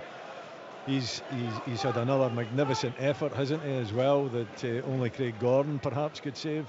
So all-round play has been superb. I think it's his ankle. Maybe he's went up. It was an aerial tussle, wasn't it? I think he's came down and maybe twisted his ankle. I think that's probably what he's done. Just rolled it, maybe. So he could be struggling. See, I often judge the seriousness of the injury by how quickly the physios come on. And the two physios just strolled onto the park with not a care in the world. I think Stephen Fletcher would have liked them on just a little bit quicker to check out that ankle. Hearts have gone across Andy Halliday. Cammy Devlin just down below us. Dylan Levitt comes across as well to the technical area. Behich just having a word with Edwards in the centre circle. There have been lots of goals in this fixture. Traditionally, you've got to go all the way back to August 1998, the last 0-0 at Tannadice. And until last season, Dundee United won at least one in the last 5 seasons where they'd met. Hearts didn't lose to Dundee United last term, won 3, drew 1. Scored a lot of goals in the process. And Stephen Fletcher is off the field of play, and Hearts are going to return the ball on to Mark Birighetti. Robert Snodgrass deciding that the better course of action. Stephen Fletcher now on the field. Birighetti taking his time to pick up, does so now. Shankland has to run all the way forward to check him. Mark Birighetti steps to the right hand side. He's going to release the ball and sends it down all the way through. Fletcher is in behind the defence. Chance for Fletcher. Craig Gordon beats him. It goes in there and the referee says penalty. They are both hurt, Stephen Fletcher and Craig Gordon. Their hearts are furious at the penalty award. They cannot believe it. That will be checked, but Fletcher and Gordon come together. The ball certainly moved, I thought, off the goalkeeper. The referee is being surrounded. Now Ryan Edwards is being pushed away. Fletcher is down. The physios are on. Craig Gordon getting treatment as well. VAR are going to have to check this, but for the second time in the match, the referee points to the spot. The timing was incredible. Mark Birighetti, excellent kick over the top. The way it's bounced, Fletcher's got his eye on the ball, Craig Gordon's got his eye on the ball. They hit with some force. What a collision it was. I think both are going for the ball. You could see that both players are going. It's a really unfortunate coming together. You know, let's hope both players aren't too hard. But I mean, but you felt you felt as though it wasn't coming together. Yeah. Did you know? I mean, I think it's really difficult to say who got the ball. If it was a penalty, or not. It was a 50-50 ball. Both players have went in totally committed for it. It's in the air. You know, what a pace as well. The pace, both of them. And Craig Gordon's in the air. Fletcher's got his foot up. So, you know, there was a lot of worried players out there trying to get the medical teams on, and they're on now. But hopefully both players aren't too bad with hurt, but we've got a bit of a situation here, I think. Guys, if I'd one look at it, for me, I actually think Craig Gordon plays the ball, so I'm baffled at the decision. Good ball over the top. I don't think either player was favourite to get there. No. But Craig Gordon looks to me, stands his ground, and the ball, as I say, one replay I've had of it, looks to me like the ball comes off the midriff of Craig Gordon. At this stage, you just hope that both players are okay, because Craig Gordon certainly hasn't moved, and it's quite worrying. But it'll be an interesting one. They've got to look at it. For me, I don't think it's a penalty. Would it be a case that you know, it goes into Craig Gordon's midriff, and then Fletcher is going for the ball at the same time? Would it be, you know, almost like the two of them coming? It looked as though both of them came together. Doesn't it? It does. Both players have got every right to go for the ball. Absolutely. Fletcher's got his eyes on it. Craig Gordon's very brave. He comes out to meet it. It's one of these things in football. It happens. And I think it's when the ball comes over Fletcher's head. See, because when a ball comes over your head, initially your eyes going up to look for that ball. You're not even. You've no time to take a glance to the keeper. It's very difficult. It was so. And his eyes was on the ball. The ball comes over. Fletcher's eyes are on the ball, but he doesn't play the ball. To me, Craig Gordon comes out. He stood his ground. Yes, there's contact. But both players have come together, for me, 50-50. Gordon plays the ball. For me, in my opinion, as a player and looking at it, I would be very aggrieved if this is given against my team. So first things first, we're concerned about the health of Craig Gordon and Stephen Fletcher. Stephen Fletcher is now on his feet. He's reaching across to have a word with Craig Gordon. Craig Gordon is currently being attended to. The stretcher is out. Xander Clark is getting ready to come on to make his Hearts debut. Former St Johnstone goalkeeper. It'll be his first action in a Hearts jersey. Craig Gordon just continuing to be attended to. Now, until that is dealt with, the referee will not come across and do the VAR check, which we presume. In footballing terms, I thought the ball bounced off Craig Gordon. They are now going to come over and have a look. I thought the ball bounced off Craig Gordon and went to the side. I mentioned that immediately. The ball went out to the side as if it had been played by the keeper. I'm with you, Paul. I wouldn't think that's a penalty there. It's two players full-blooded going for a ball, and totally committed to that ball, and like you said, got there at the same time almost, and the ball's come off Gordon, squirmed out. Fletcher's trying to play the ball. Unfortunately, the pace of the both players is and when they've collided, you know, it's going to be a sore one, and you just hope that no one's coming off it too badly. But yeah, the thing is that there's no doubt in the referee's mind as well, isn't it? He's coming over looking at it on the back of VAR, thinking that it wasn't a penalty. He's been asked to look at it. Have we had an occasion where, when a referee's been invited over to look at it, that they've went against VAR? I don't think we have. Not yet. I mean, we've seen it, we saw it in the World Cup once. Robbie Neilson, I think, has just been yellow carded by the referee, who's took time away from the VAR monitor. Now, Robbie Neilson was giving it tight to Graham Granger, the fourth official.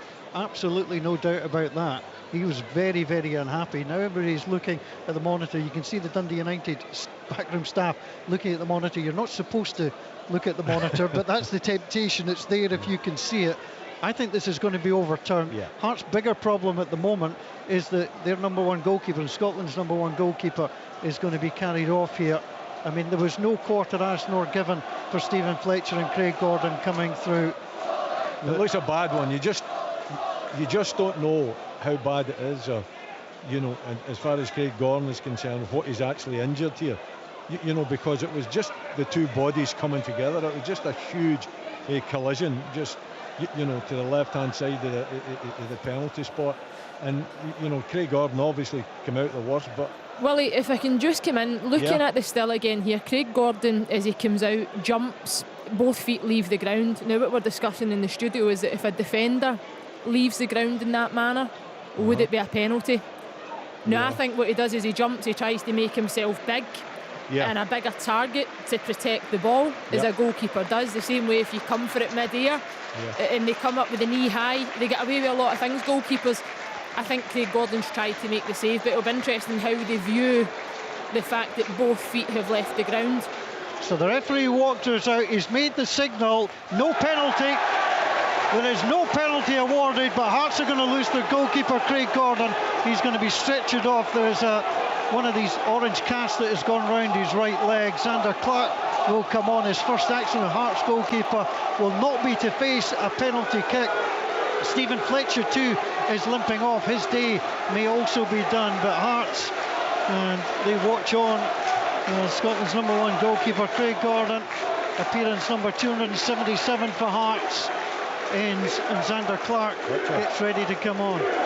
Fletcher's walking off towards us, and it looks like he's got a bit of a problem with his right knee. I don't know if it's stud marks or something, but Tony Watt's coming on to replace him, and at least Stephen Fletcher's able to walk down the tunnel. Unfortunately, we've got Craig Gordon lying in a stretcher here. Well, Craig Gordon, I think the talk is now, I think he'll go straight to the medical facility, which is to our left-hand side. There will be an ambulance on standby if it is needed, and Craig Gordon will go to the local hospital. My thoughts with him.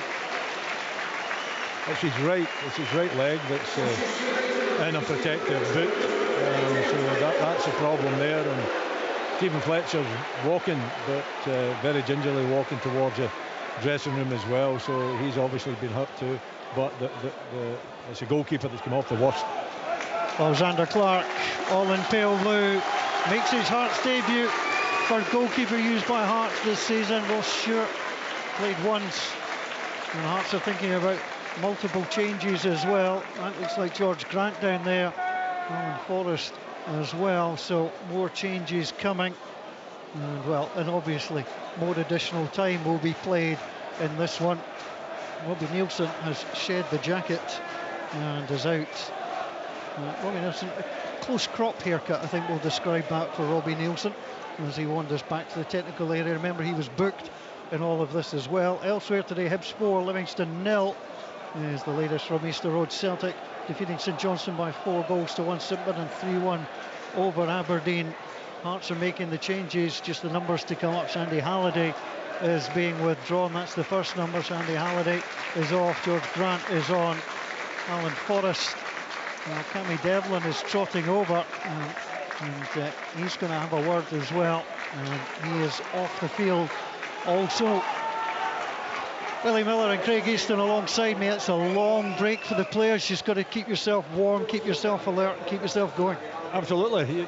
It's about making sure that you're concentrating. It's very finely poised, this tie. I think both teams have played exceptionally well. We've had a lot of incident there is highlights tonight, isn't there? Yep. I think there might be extended version of the highlights tonight as well, because there's a lot happened here today. We'll hope we finish before they start. Yeah. As Zander Clark gets his first touch as a Hearts player, sends it long, simple header back. Grant watches, he's having to try and track back, but it's Middleton there, but he played the pass through to Tony Watt. Tony Watt would have been offside if he'd gone after that ball, so he rather wisely decides not to. Hearts now gather, Snodgrass plays it wide. Let's not forget it is Dundee United 2, Hearts 1, as the ball is out of play on that far side. And there's an opportunity now for Hearts to try and get things moving. Spanny Mackay coming through the middle, plays it out wide onto Michael Smith. Smith plays it through, Shankland up at the edge of the area, lovely little ball back inside. That's a free kick.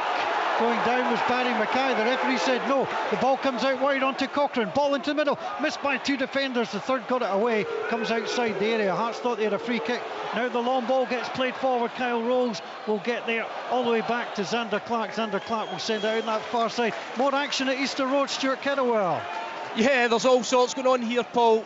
Initially it was a penalty for Livingston. Cabrera was dwelling on the ball and he brought down Goncalves. He stepped up. The penalty was well saved by David Marshall, but there was a bit of stramash inside the penalty box, and referee Craig Napier's awarded a second penalty. This time it looks like Jack Fitzwater will step up. I'll keep you posted on it, but it looks like Jack Fitzwater will step up for the second penalty. What an afternoon it's been for penalty kicks right across the Scottish Premiership. Hopefully you're enjoying all the action here on BBC Radio Scotland. Mackay steps forward on the halfway line. The clock says 34 minutes gone, 11 to play, but it's going to be much more than that. As Ginnelly comes down the right hand side, Ginnelly tries to swing it in. Bay hits for the block, but the ball spins behind, breaks off the windows on that far side, and it is going to be a corner kick to Hearts. Just their second of the game, third of the half. This is good fun, Willie Miller. It is, and we've got a great atmosphere here as well. I'm sure that the players out there are loving it. The fans are enjoying it. You know, it's been exciting. I think up here it's been pulsating, hasn't it? Hearts with the corner kick from the left hand side. It's Snodgrass who's going to take it. It has the emerge. He clips that ball in. The header by Tony Watt. It'll be a corner kick on the other side. Watt was unsure. He's got to header it, because if he doesn't get a shout, it might have spun out for it might have went out the other side of the byline and went out for a goal kick, but Watt didn't know if there was anyone behind him. He's just making sure of that. It's going to be interesting. Glenn Middleton's now the focal point. He's going to take Stephen Fletcher's role and be the one that's through the middle, and Watt's going to play on off him. So it's going to be interesting to see if Dundee United can keep the ball up the pitch. We'll stay here at Tannadice for this corner as the ball comes in. Chance Watt gets the header away, and Dundee United clear. Let's get to Easter Road. Stuart Kettlewell. Incredible, Paul. Penalty saved by David Marshall. Fitzwater stepped up, he went to go down the middle, and David Marshall left his right leg in the middle of the goal and was able just to knock it to safety. So that's 2 penalties missed in the space of about a minute and a half for Livingston. It remains 4-0 Hibs. Thanks, Stuart. That surely has to be a record, to miss 2 penalties in 90 seconds. I don't think I've ever heard of that before. Somebody might have better notes than me. I certainly can't think of anything. Quarter all goals in Scottish football in the top flight been in the last 15 minutes of matches this season. How many will we get here at Tannadice? 9 to play. Dundee United 2, Hearts 1. I'm Paul Mitchell alongside me, Craig Easton, Willie Miller, enjoying the action here as Dundee United, all in black, gather on that far side. Lose out to Cochrane. Cochrane onto Snodgrass. Snodgrass forward, edge of the centre circle to Barry Mackay. Out to this right hand side onto Michael Smith. Out wide onto Josh Ginnelly. Ginnelly, little flick, plays the ball back inside. Smith is there, plays it inside the area, lays it back onto Ginnelly with a shot. Didn't really get it away cleanly. Josh Ginnelly scored in his last 2 games. Drags it wide. It remains Dundee United 2, Hearts 1. Good link play in around the United box from Hearts. Ginnelly eventually drags his shot wide, but they're linking the play, trying to play through them again. I'm just looking at how this game's developing, and I think at the moment, well, Dundee United need to get a foot in the ball, get a bit of control into it, settle the game down a wee bit. Hearts are the ones that are trying to push for the equaliser, and Dundee United, every time they win it back, they're maybe giving it away again. You just need to have a little bit more composure. Can you get Levitt in the ball? You know, can you get it out wide and just keep the ball for a little bit? Well, they've got to change, because they don't have Fletcher, they don't have that focal point. You know, they're not going to play it long, although Tony Watt just wins one in the air as I speak. Hearts gets away from Snodgrass. Referee gives the free kick. Correct call. Be a yellow card for Snodgrass. He just pulled down Ian Hart. Doesn't like the call, Snodgrass, but it's absolutely spot on. Fourth player. I think he's shouting his defenders for getting beaten there by Tony Watt. But I love that from Ian Hart. He's had energy all day today. He's had a really good game. Anything that's dropped, he's been on to second balls. He was first to that one, and then he drives off the back of Snodgrass, who, you know what, he's maybe not as good defensively, and he pulls him back. It's a cynical one, and he's in the book for it. Dundee United need this one. 4 points from a possible 18, 1 win in 6. That stunning home win against Kilmarnock. And in this battle of 12th against 4th, it is Dundee United who lead by 2-1. They have a free kick, 30 yards from goal on the right-hand side.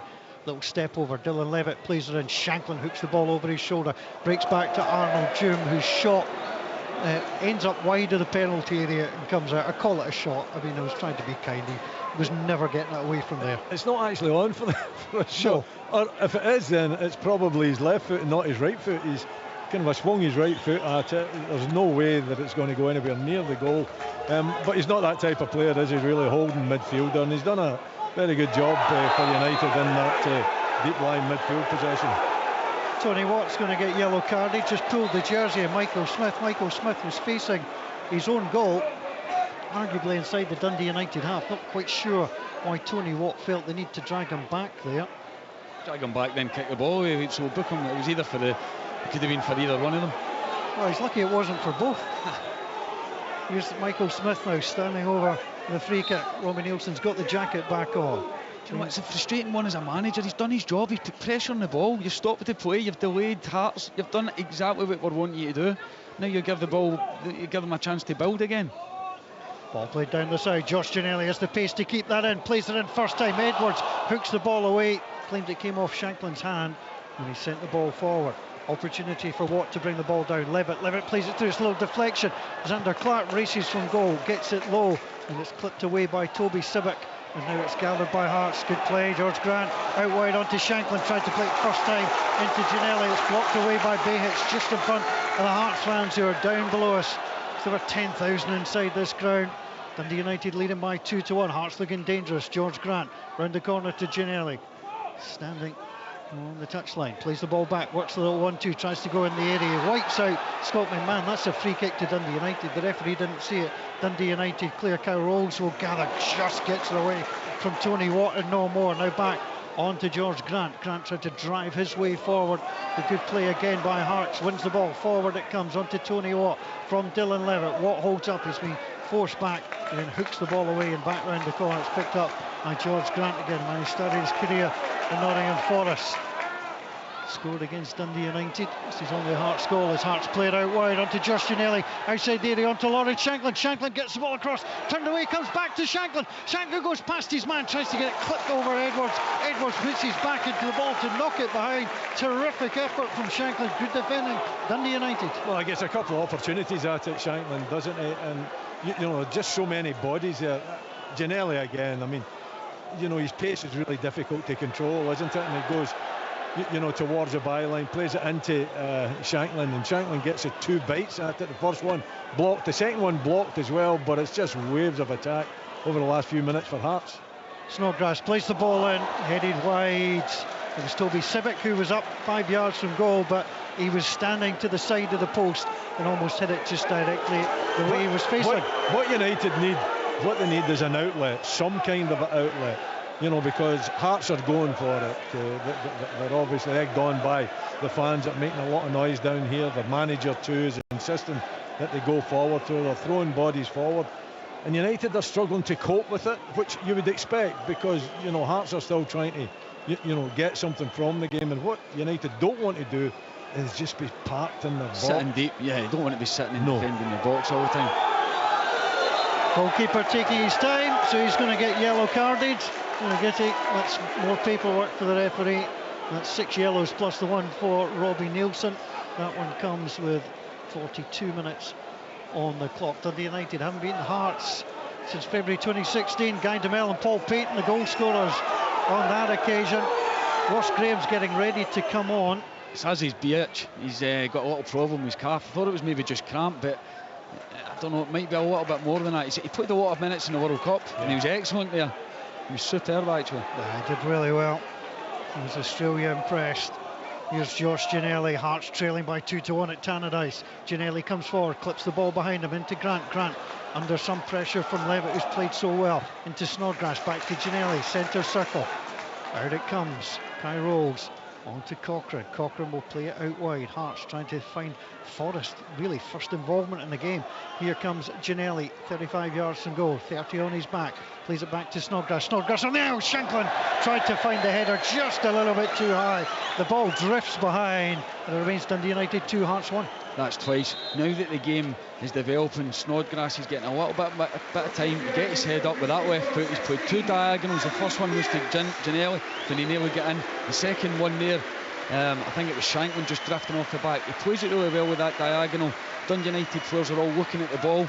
They've got to be aware of that, Willie, that those runs from Shanklin in between them, because he's got that quality, Snodgrass, when he gets his head up and he can play those passes. Quality and experience as well, you know, he knows exactly what's required at this stage of the game when you're trying to get back into it. You just wonder if United would maybe drop one of the strikers back on top of him just to pick him up, particularly if he's sitting deep, if he's going deep and picking the ball up and playing these passes and spreading the play as well. And if it's not one of them, it's got to be, you know, one of the midfield players that's closing them down, not giving them enough time to get that head up and make the passes. I'd put Hearts on him, because he's the one you want to try and keep Middleton up so you can try and keep length in the game, so you can get an out ball. Grant wins it, flicks it inside onto Mackay. He's got Forrest out wide, back to Grant, coming down the middle. Thought about the shot himself, laid it back onto Barry Mackay. Mackay's Ginnelly out wide. Ginnelly fires the ball in, turn behind. Ross Graham's first action is to concede the corner. It's Hearts' 5th of this second half. They're trying to put the pressure on. A minute to play of normal time. And we will look again to the board and the time that will come up. There's been considerable delays. We could be looking at another 7 minutes. It was 12 in the first half when all was said and done, nearly 13 as the ball comes in from the corner. Goalkeeper can only scoop the ball high, back out for another corner on the far side. Alan Forrest goes out to take. Well, I thought Forrest could have maybe headed that back across the goal. Sorry, he's taking it quickly. Taking it short into Cochrane. Cochrane into the middle, headed away by June. Forrest inside the area, has to head the ball out wide, gets it back again. Forrest at the edge of the area, little twist and turn into the box he goes, trying to drive Freeman. Freeman blocks him, goes behind. It's another corner to Hearts. Well, if he doesn't take this one quickly, what I was meant to say was I thought Forrest had an opportunity to header it back across, because Birighitti had touched it away and he was out of position. So Hearts with a corner. Sibic is again right on the post. The ball comes in, headed away, comes down the middle. Chance for Grant, deflected across, goes behind.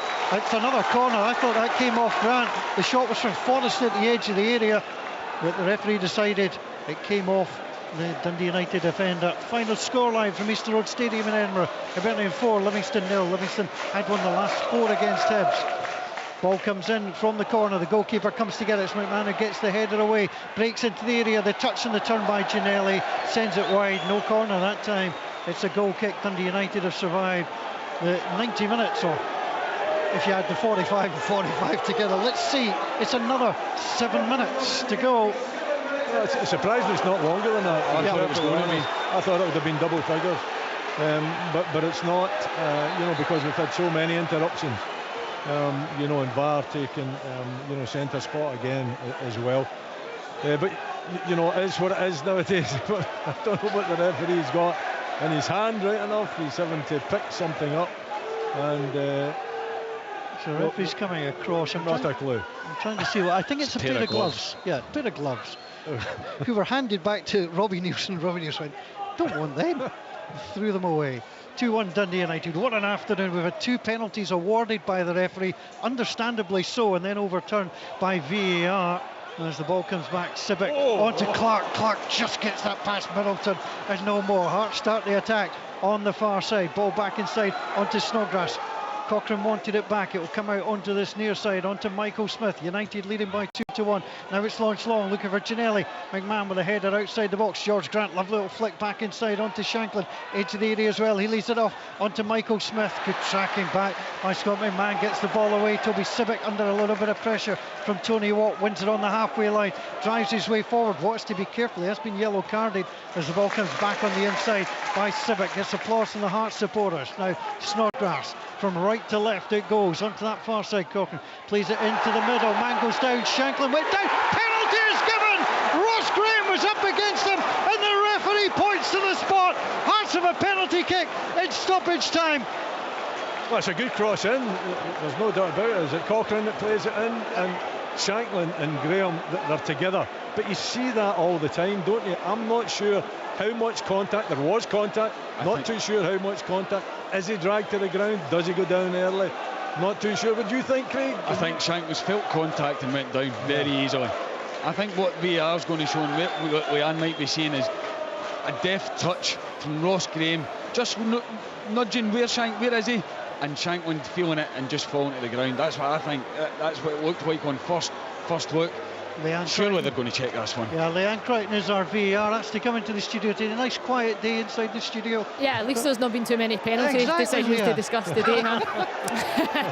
Listen, for me it looks soft. The arm goes over the shoulder of Lawrence Shanklin. He knows the contact's there. It's this stage of the game. Are you allowed to put your arms around players' shoulders inside the penalty area? Well, yeah, nowadays I see it all the time, but you do, and that's it still you do makes really, a penalty if it is arms round and he's obstructing them. Left arm goes over the shoulder. Shanklin feels the contact and he goes to ground. I don't think there, in my opinion, is enough contact to force Shanklin to the ground.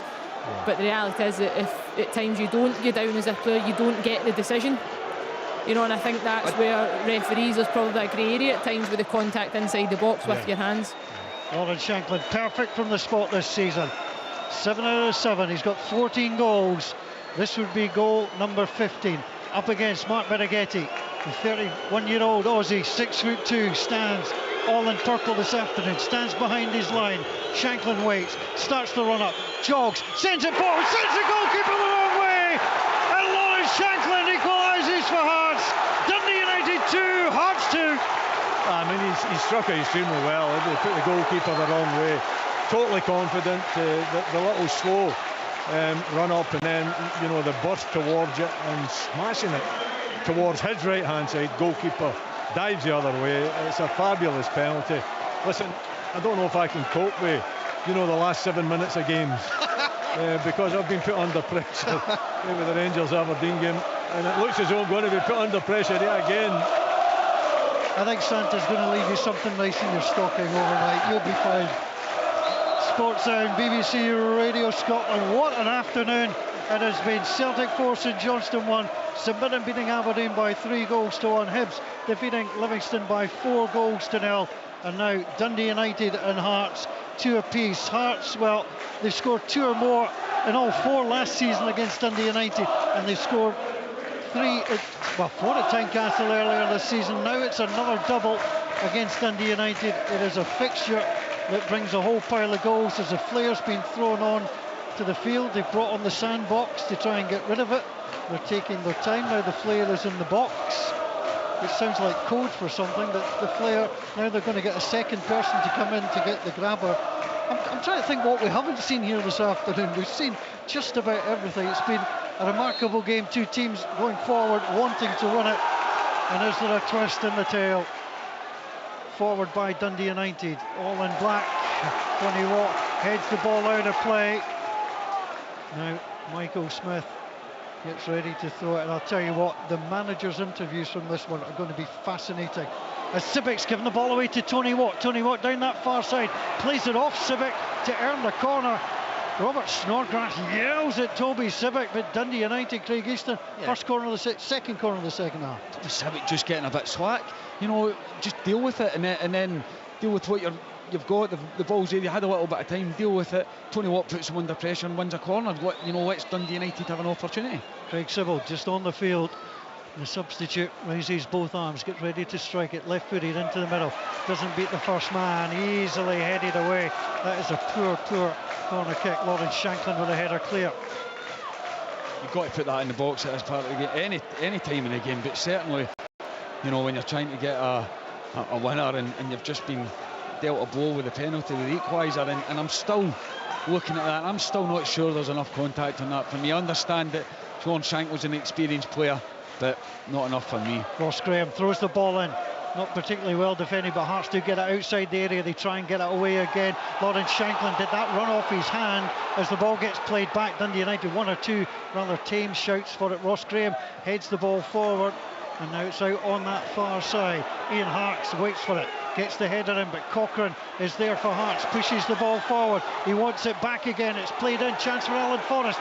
Forrest will send it out wide onto Ginnelly. Two apiece. Hearts going for a final fling here. Ginnelly steps inside Sibbald, plays the ball short onto Forrest. Forrest inside the area, plays it on to Michael Smith, chips it in, headed away by Scott McMahon. Thrown to Hearts by the corner flag. We've played the 7 additional minutes now. The ball will come in from the corner flag. Hearts getting the throw. Will need to move quickly. The referee will look at his watch in just a moment. Throw in by Smith, gets it back from Grant. Smith has it. Grant is on his shoulder. Smith turns, tries to play it into the area. Dundee United should have cleared, but it broke back onto Toby Sibic. George Grant has it. Grant moves the ball back towards the halfway line to Kai Rose. Forward onto Snodgrass. Snodgrass picks up, looking for movement. Plays it through, tried to find Mackay. Well repelled by Dundee United.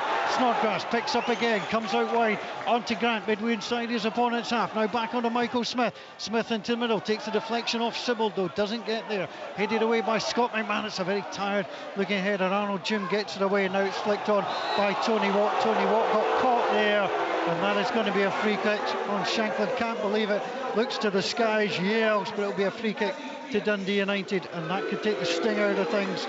We've now gone nearly 8.5 minutes of additional time. Hearts have just let Dundee United off the hook by giving away the foul because there was misclearances. There was, there was people not tracking runners. There was just a little bit of confusion in defence here, and now Mark Birighitti is just going to launch this deep into the Hearts half. Again, he sends it long up towards the edge of the area. Kai Rose, the other Aussie, plenty of them, plays the ball away. Now Cochrane gets the header away. Freeman tries to get his header back, but it's gone out of play. Alan Forrest flicks the ball on, but the referee has decided that is it. It is all over at Tannadice in front of 10,224. 4 goals shared by Dundee United and Hearts. The point is coming at cost for Hearts. They have lost their goalkeeper Craig Gordon. Dundee United have lost Stephen Fletcher to injury. We'll check on how bad he is as well. Hearts still losing Craig Halkett and Stephen Kingsley. But to the goal, Stephen Fletcher, 5th of the season after 20 minutes. The equaliser from Hearts, 4 minutes in regulation from the 41 minutes. Drilled the ball in after a lovely pass by Cammy Devlin. Dylan Levitt lit up the second half. Just 2 minutes old, starting to move. Beautiful side foot finish past Craig Gordon. There were 2 penalties given in the game by referee Colin Stephen. They were both overturned. The third time he pointed to the spot, it did count, and Lawrence Shanklin drove Hearts to the equaliser, sending the goalkeeper the wrong way. What an afternoon at Tannadice. It's finished. Dundee United 2, Hearts 2. Football from